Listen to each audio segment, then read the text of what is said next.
यार तुसा सरेकी भिरा आधे वे के साकू कैमरे देखो आवण ते शर्म आंदे।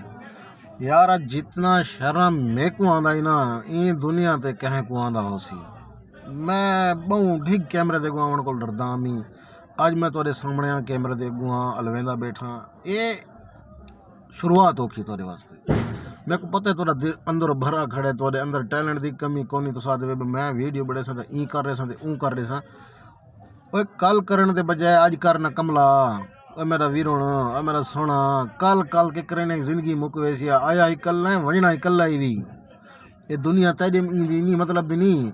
शर्म को लहा अपना कैसे बन कोई टैलेंट दिखा कोई वीडियो शीडियो बड़ा ते सटिया नेट ते अल्लाह माले के किस्मत अगर तेरी चंगी है तो हिक डर इंशाल्लाह तारा से ये शर्म को लहा ये शर्म शर्म खत्म कर वक्त इंशाल्लाह देख तू ही ब्रांड हो से इंशाल्लाह तेरा ना हो सी अपने ना का अकाउंट बढ़ा ते वीडियो सटिया अपना जबरदस्त किस्म।